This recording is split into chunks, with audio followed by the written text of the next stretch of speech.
This is a walkthrough for Philip Newman's Gas German Whispers.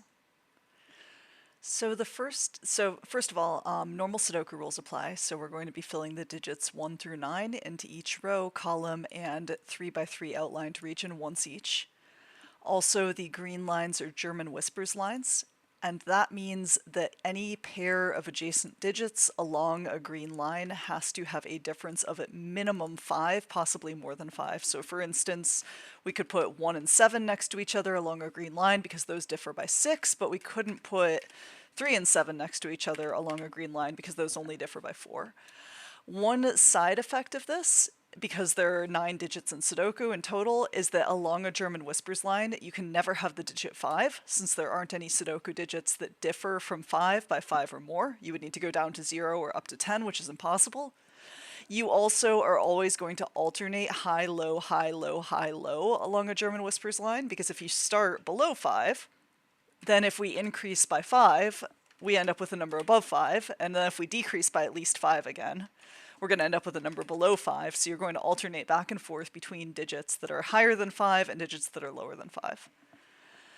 So the first thing that stands out to me in this puzzle is that we have a German whisper that's taking up almost an entire region of the grid. Because we can't have a 5 on a German whisper, the 5 has to be in the middle.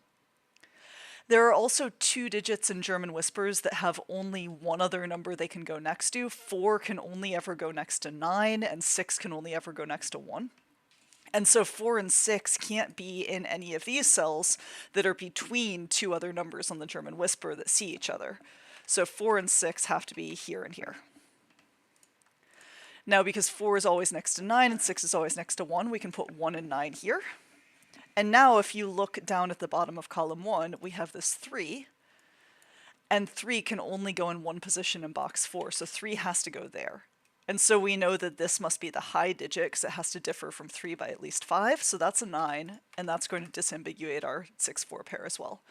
The remaining digits are 2, 7, and 8. Of those 3 digits, only 8 is allowed to go next to a 3, and then we need to go decrease by at least 5, and then increase by at least 5 again. So that's that box filled in.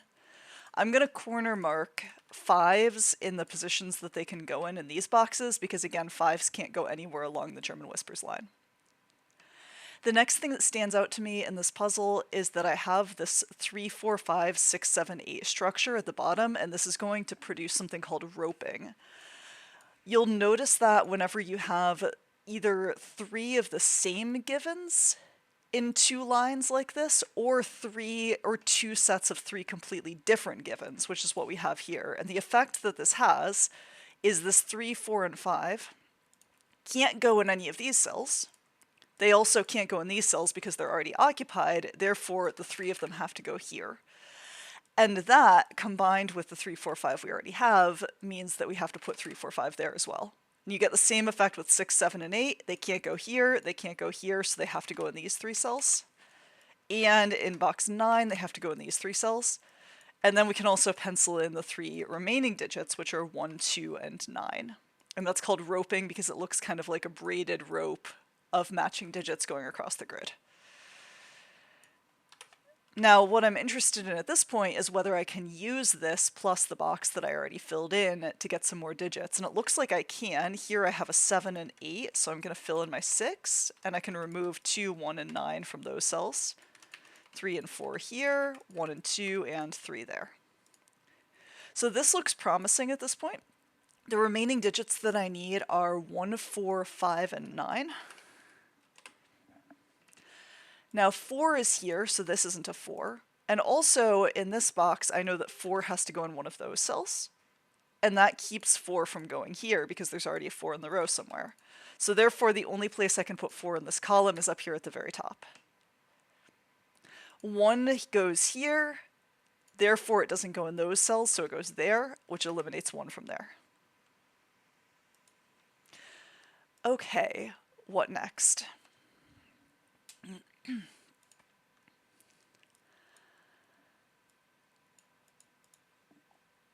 So,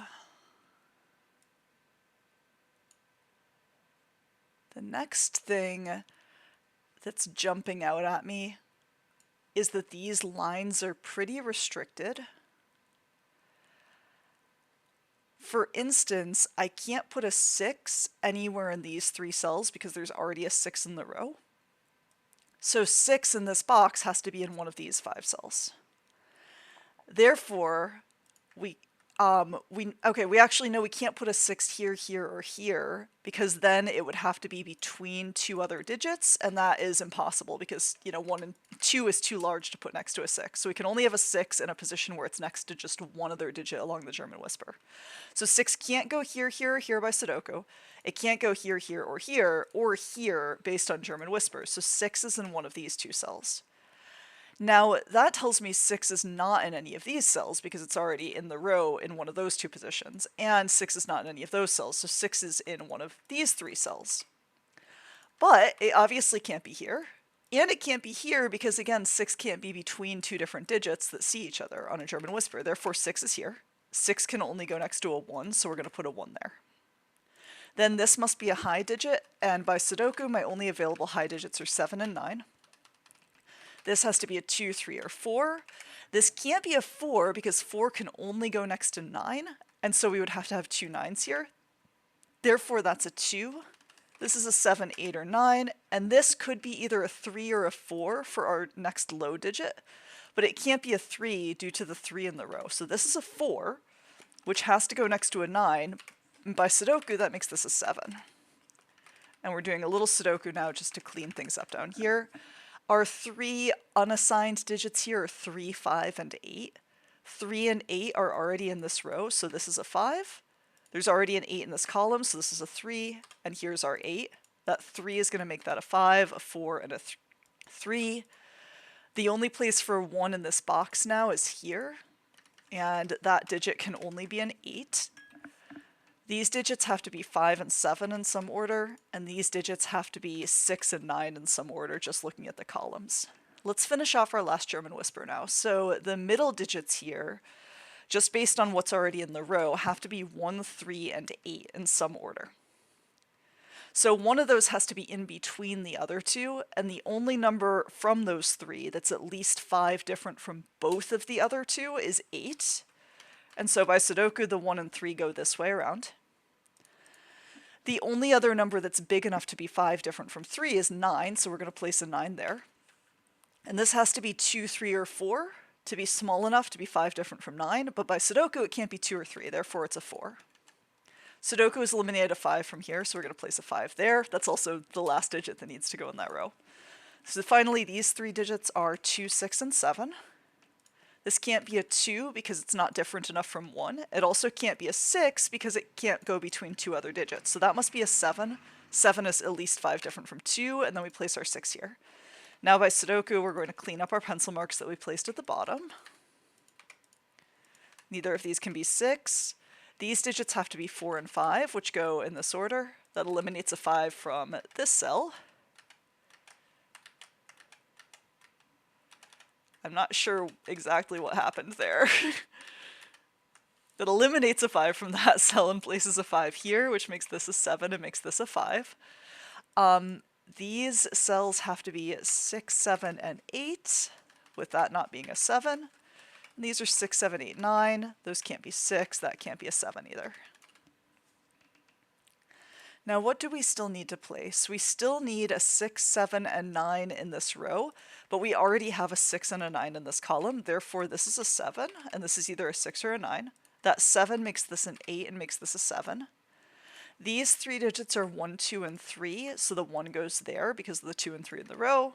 This is now a 9, 6, 9, 6, 8, and 9, and we can finish off this box. And our last couple of digits here just come from cleaning up our previous pencil marks. And that's how you solve Philip's German whispers.